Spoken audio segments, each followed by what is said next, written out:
Hey, good morning, and thank you for joining us at FreshStart Church. If this is your first time logging on, we want to say welcome. You know, the scripture never tells us to go to church. It reminds us that we are the church.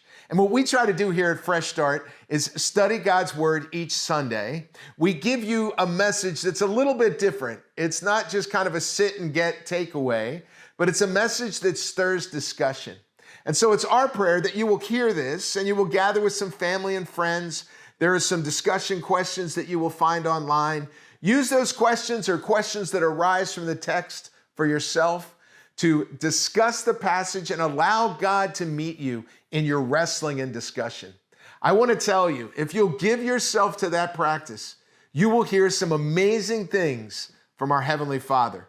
He will teach you some deep truths that you'll be able to apply to your life, and it will change the way you live. You will not only hear the message, but you will begin to understand that you are the message, and you deliver the message in the world in which you live. So thanks for being here. I hope that you'll stick around for our study this morning, but first, let's worship together.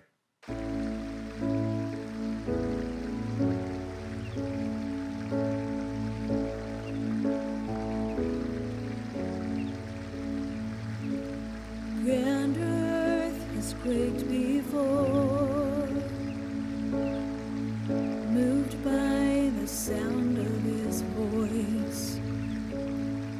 Seas that are shaken and stirred can be calmed and broken for my regard. Through it all, my eyes are on you. Through it all, it is well.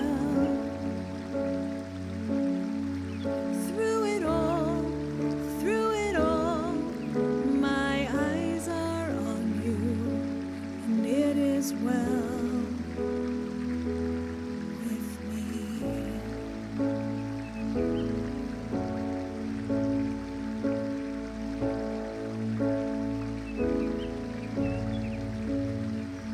Far be it from me to not believe,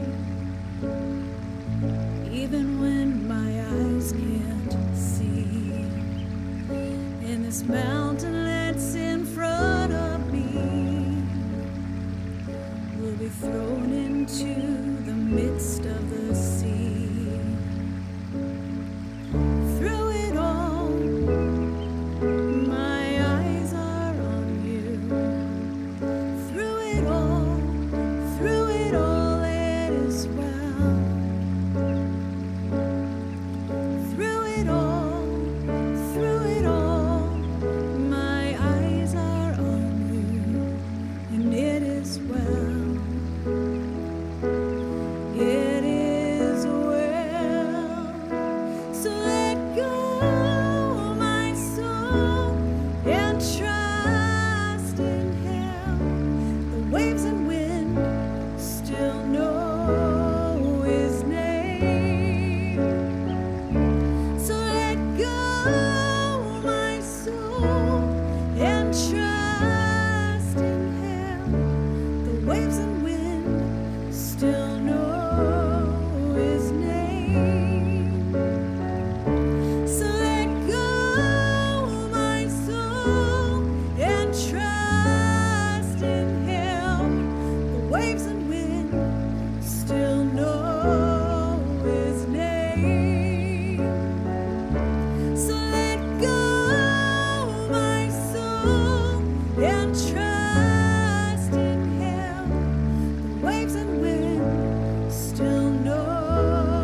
The King of my heart be the mountain where I run, the fountain I drink from.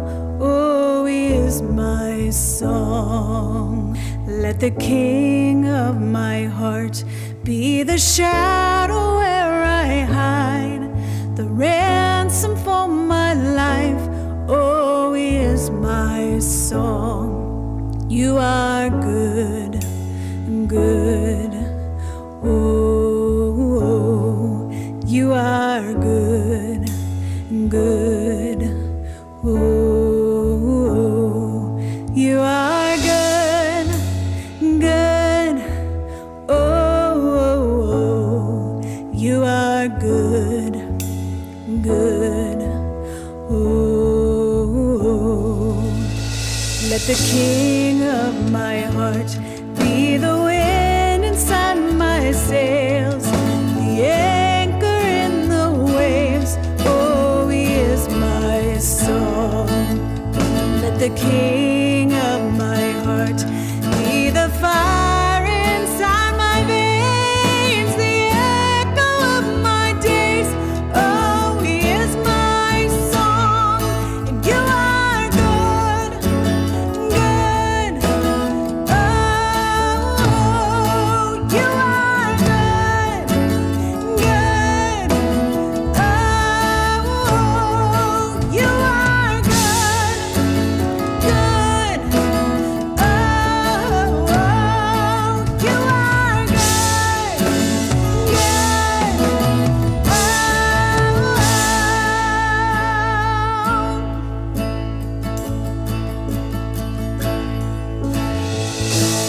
You're never gonna let me down. You're never gonna let me down. You're never gonna let me down. You're never gonna let me down. You're never gonna let me down. You're never gonna let me down. You're never gonna let me down. You're never gonna let me down. 'Cause you are good,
is holding on.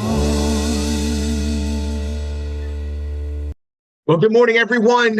It's an exciting day because we are starting our study of the book of Leviticus. Now, let's talk about Leviticus for a minute, because if you're one of the people that actually, said, hey, beginning of the year, I'm going to read through the whole Bible, and we read Genesis, it's pretty cool. We read Exodus, that's kind of amazing. And then we get into Leviticus. And man, does it get hard to understand. At least that's what we're told. And maybe it's a little boring, or some of us might have even been told this book doesn't apply to us today. Well, I want to tell you, all those things are absolutely false. This is an exciting book. It applies to us today, and we can learn a lot from it. I think you're going to be amazed. Now, our study and our track through Leviticus is going to be a little different than Genesis and Exodus, because in Genesis and Exodus, we actually read every word. We're not going to do that in this book. In fact, we're going to travel through this book in about 3 months' time. Somebody might say, Scott, the holidays are coming up. You're going to be amazed how this is going to tie right in to our holiday journey. I'm excited about that. Now, you will find on our webpage the outline that we have for the study of Leviticus. And I hope that you'll grab this outline, because on the outline, it tells you the chapters that we are covering. So today, next week, and the week after, we will be in chapters 1 through 7 in the book of Leviticus. I will be highlighting various parts of the book, but most importantly, teaching you some of the messages of the book of Leviticus. Now, we just finished up the book of Exodus, and we spent a lot of weeks, if you remember, building that tabernacle. And we said that Exodus could be read kind of like a wedding. Remember, we got to the Mount Sinai, and we talked about the ketubah, or the covering over the wedding. We talked about the signing of the law that we put together for our marriage, and how it was compared to a wedding. And in a sense, the tabernacle could be compared to the honeymoon suite. But then we also said, if we really read through that tabernacle passage well, it could also be a description of creation. It's like a mobile story of creation that moves with the children of Israel. Now, I want us to dive in to this first part of the book of Exodus, and we're going to look at three basic characteristics, or three basic types, if you will, of offerings. We start the book of Leviticus with offerings. But let me say this. I want us to stop before we dive into the offerings and say, what is this book all about? If you turn to the very last book, or the very last verse in the book of Leviticus, this is what we read. In chapter 27, verse 34, these are the commandments which the Lord commanded Moses for the children of Israel on Mount Sinai. So what we're going to read about is the commandments that God gave the children of Israel. Now, how should we look at this book? I dare say that most of us, in the glove compartment of our car, have an owner's manual. You probably never look at it unless maybe you need to know where a certain light goes, or what type of windshield wiper you need. Maybe not even that. We hardly look at it. But there are some very important facts in that owner's manual. Well, Leviticus is like an owner's manual in the glove box of the tabernacle. Now, I want to read from Exodus 19, verses 5 and 6. And I also want to encourage you during this study to have your Bible handy. We're going to dive through some of the verses in Leviticus and in some other books. And so, since we're not reading it word for word, it might help you to look up the verses as I'm reading them. So this is Exodus 19, verses 5 and 6. And God says this, now if you obey me fully and keep my covenant, then out of all nations, you will be my treasured possession. Although the whole earth is mine, you will be for me a kingdom of priests and a holy nation.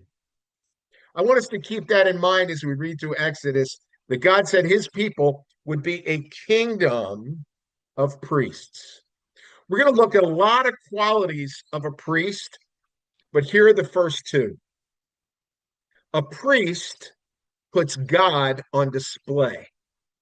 A priest carries out God's ways that he shows God off or she shows God off. I think we're supposed to do that. A priest helps people navigate atonement. Atonement. That's kind of a fancy word. And I want to say that on the website, you're also going to see a glossary of terms that we're going to use throughout this study. And you say, I don't remember what that means. You can go to that glossary of terms that we'll add to each week. And atonement is what brings us together with God at one mint. So we talk about the atoning sacrifice of Jesus Christ that brought us in unity with God. We're going to talk about these offerings today, these three types of offerings, and you'll see the ones that are atonement that bring us together with God. In these first 4 chapters of the book of Leviticus, we're introduced to 3 categories of offerings. And I'm going to use their Hebrew word, and I'll kind of define it a little bit. The first word is the oleh, O-L-A-H. That word literally means that which is offered up. Some people translate it burnt offering. It's entirely offered up to God, and it's totally consumed on the altar. It is the ultimate symbol, if you will, of surrender, and we'll talk about that in just a little bit. The second offering type category is the shalamim, Chelamim, shalamin. Now, that word kind of sounds like another Hebrew word you might know, shalamin, shalom. We know shalom to be peace. The shalamin category of offering is a peace offering or a wholeness offering.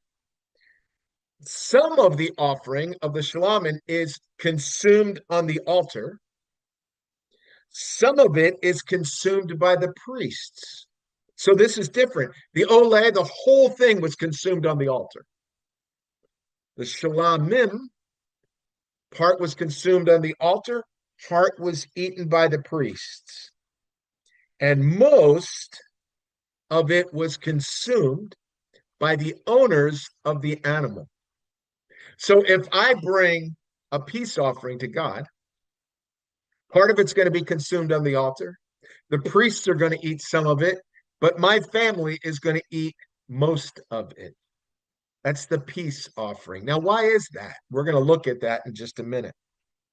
The third type of offering is called the shatat, Chattat. It would be known as a sin offering. Some of it, a sin offering, is all offered on the altar. The rest is eaten by the priests. None of it is consumed by the owner of the animal. So here's the 3 types. Type number 1, all of it was consumed on the altar. Type number 2, part of it was consumed on the altar, part of it eaten by the priests, but most of it eaten by the family that brought it. And number 3, part of it was consumed on the altar, part of it eaten by the priests. Now, Where do these three types of offerings come from? I mean, did God just one day say, you know what, I'm just going to make up three kinds of offerings and we'll kind of have these rules for them? And let me just tell you about them. This is what they're going to be. Well, is that what happened? Or do they have an earlier root in the Torah, in the first books of the Bible that we read? If we look back through the Torah, there are stories that we've already read in Genesis and Exodus that teach us the why behind each of the offerings and help us understand what they might mean to us today. So let's start with the one we ended with, the Shatat offering, or what is called as the sin offering. Now, where did sin start? Well, we would go back to the Garden of Eden, right? And God, we know, created man outside of the garden and brought man and woman into the garden. And God's directions were, you can eat from any tree that you want to eat. Remember that? Except for one. There's a tree in the middle of the garden that's called the tree of the knowledge of good and evil. And I don't want you to eat from that tree. Now, when we use the word sin, there's another word that sometimes we use for the word sin, and it's called transgression. A transgression is really a violation of boundaries. So I have a gate on my property. If somebody climbs the fence and comes onto the property, they have transgressed onto my property. So the Garden of Eden had two domains that God spoke of. It had a human domain. Here's your domain. You can eat from any tree in the garden. But now there's a divine domain. It's this one tree. This tree, there's something about this tree that needs to remain mine, God is teaching. It needs to be mine. All the other trees were created for you, but this tree needs to remain mine. So when Eve stood there and saw that the fruit was good, and she grabbed the fruit from the tree, she crossed a boundary. She transgressed a boundary. The boundary from our domain to God's domain. She transgressed the boundary. And then she gave that fruit, if you remember, to Adam, and he ate it, and thus transgressed the boundary also.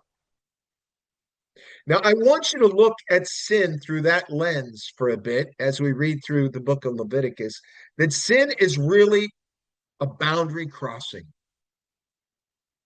There are things that are God's domain. That's God's domain. And when I transgress into God's domain, I sin. I cross the boundary. And what they did was they took something from this boundary. They ate from across the boundary. So, how do you make up for a boundary crossing? How do you show like regret for crossing this boundary? Well, if sin is taking something from across the boundary, then the shatat offering, the sin offering, is really the inverse of that. You take something from your domain and you give it back across the boundary into God's domain. So I take this animal that God has given me in my domain, I sacrifice it, and it's given to God, and God eats that animal through his representatives, the priests. Just like we crossed the domain and ate from the fruit that was God's, God now eats from the animal of the sin offering, my domain into God's domain, and he eats of it through the priests. So I want you to keep that in mind for the Shattat offering. I give that offering from my domain to God's domain. It's a boundary crossing. I cross it back over, and it's sacrificed on the altar, but then part of it is eaten by God's representatives, the priests. Now let's look at this second offering, the Shalomim, and ask ourselves, where did that come from? We said that was the peace offering, or I'm going to use another word and call it the covenant offering. I want us to read from Genesis chapter 31. And if you remember, Jacob went, he stole his brother's birthright. He was sent away to Laban. He labored for his wives. Laban kind of tricked him. And then Jacob was going to leave. Remember that, with his daughters. And Laban came after him. And there was a little bit of concern because remember, Rebekah had taken Laban's idols and hidden them in her cloak, if you will. Well, in Genesis chapter 31, starting in verse 54, we read these words. I'm going to start in verse 51. Then Laban said to Jacob, "See this heap and the pillar which I have set between you and me. This heap is a witness, and the pillar is a witness, that I will not pass over this heap to you, and you will not pass over this heap pillar to me. You will not cross the boundary to me and hurt me, and I will not cross the boundary to hurt you." We're setting a boundary, your domain and my domain. Verse 53. The God of Abraham and the God of Nahor, the God of their father, judge between us. So Jacob swore by the fear of his father Isaac, and Jacob offered a sacrifice. This is the Shalomim sacrifice in the hill country, and called his kinsmen to eat bread. Now, don't be confused that they just ate bread. They ate a meal. Okay? Eating bread together was signifying Jews. We ate a meal. It was this offering meal. Remember, in this offering, we are going to have some of it sacrificed to God, some of it offered to the priests, but most of it would be eaten by the family who brought the animal. This was a covenant that they were making between the two of them. And this was a sacrificial covenant, a peace offering between the two of them. And God took that offering and said, you know what? This is going to be one of the offerings that we do. You'll understand this when you understand the story of Jacob. Early in the morning, Laban arose and kissed his grandchildren and his daughters and blessed them. Then Laban departed and removed and went home. Now, I want to read you another example of this type of offering. It's in Exodus chapter 24. We're going to start in verse 5. It's when the children of Israel are making a covenant with God at Mount Sinai. It says, starting in verse 5, let me start in verse 3 just to have the context. Moses came and told the people all the words the Lord, and all the rules. And all the people answered with one voice and said, all the words that the Lord had spoken, we will do. You remember that. We talked about that in detail. And Moses wrote down all the words of the Lord. He rose early in the morning and built an altar at the foot of the mountain and 12 pillars according to the 12 tribes of Israel. Now listen to this.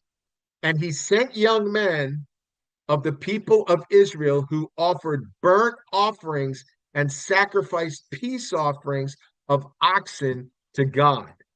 So he sent these men to sacrifice these offerings to God. Now, what happens with these offerings? And Moses took half of the blood and put it in basins, and half of the blood and threw it against the altar. And he took the book of the covenant and read it in the hearing of the people. And they said, all that the Lord has spoken, we will do, and we will be obedient. They are making a covenant with God. God says, here are the rules. And they say, we will keep them. Verse 8, and Moses took the blood and threw it on the people and said, behold, the blood of the covenant that the Lord has made with you in accordance with all these words. Verse 9, then Moses and Aaron, Nahab and Abihu, I want you to remember those words, Nahab and Abihu. They are the sons of Aaron, and we're going to read about them fairly quickly in the book of Leviticus. And 70 of the elders of Israel went up and saw the God of Israel. There was under his feet, as it were, a pavement of sapphire stone, like the very heavens for clearness. And he did not lay hand on the chief men of the people of Israel. They beheld God, now listen to this, and ate and drank. There's that sacrifice that it was sacrificed to God, but they ate and drank it. The people that brought the sacrifice, if you will, in this covenant offering, an offering that was made as a peace offering, a covenant offering with God. And God says, those offerings that you experienced in Genesis and Exodus will become one of the categories of offerings in this tabernacle. And so they were sharing also across a boundary in a positive way. Okay, Laban and Jacob, a positive way. We will not attack each other. We will be together in our understanding of this. We will be obedient to God. We're sharing across that boundary in a positive way.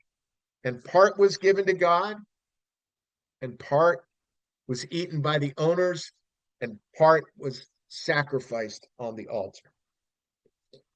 Finally, we get to the Oleh, O-L-A-H, that burnt offering. So let's look in Genesis chapter 8, at the end of the story of Noah, in Genesis chapter 8, and look at verse 20. Let me turn to that quickly. This is after Noah comes out of the ark. It says, then Noah built an altar to the Lord and took some of the very clean animal and some of every clean bird and offered burnt offerings on the altar. Oleh on the altar. O-L-A-H on the altar. And when the Lord smelled the pleasing aroma, the Lord said in his heart, I will never again curse the ground because of man, for the intention of man's heart is evil from his youth. Neither will I ever again strike down every living creature as I have done. While the earth remains, seed time and harvest, cold and heat, summer and winter, day and night shall not cease. And God blessed Noah and his sons and said to them, be fruitful and multiply and fill the earth. They gave an altar, an offering that was totally sacrificed, burnt all of it to God. It's not about transgressing domains. It's not about sharing them. It's about realizing, honestly, that I don't have a domain at all. It's all God's domain. Whatever domain I have is what God's given me from his domain. And so you go back to the garden. God says, I planted a beautiful garden. I give you the whole thing, except one tree. It's important that that tree remain mine. That's why the Oleh offering is given totally to God. Now, how does this affect us today? I want you to think about a couple of things. We talk about living the kingdom life. And basically, the kingdom life, we say, is about staying in the river. Staying in the river of God's love and grace, that is like the domain that God has given us. And stay there. But what happens when we don't stay there? When we get out of the river, when we sit on the edge, when we dangle our feet in, when we walk off into the wilderness, we transgress from our domain into God's domain, into God's lane. And we kind of take a hold of what God says is off limits to us. And so if we do transgress, respect, right? Understanding that calls you to notice that, hey, I've gone into God's domain, and to rectify that. That is the idea of shatat, something from my domain given to God's domain. Now, I want you to think about this for a minute. Jesus Christ left the throne of heaven, God's domain, and was born as a baby in the manger, becoming a human in our domain. And when I sin and you have sinned, when we have transgressed from our domain into God's domain, God has taken something from our domain, his son. And his son was totally sacrificed to God. Do you see how those fit together? It's really pretty amazing when you stop and think about it. And this sacrifice opens the possibility of covenant with God. You see, it's because of that sacrifice from our domain, his son who came to live in our domain and was totally sacrificed to God. It makes possible a covenant with God. I can give to him, God can give to me. We can be at one mint, that word atonement. And that's the idea of the shalomim offering. We share this feast together. We know that God makes the rules. It's what a covenant is. It's like a warranty. When you get a warranty from a toaster company, they say you can't toast in the shower.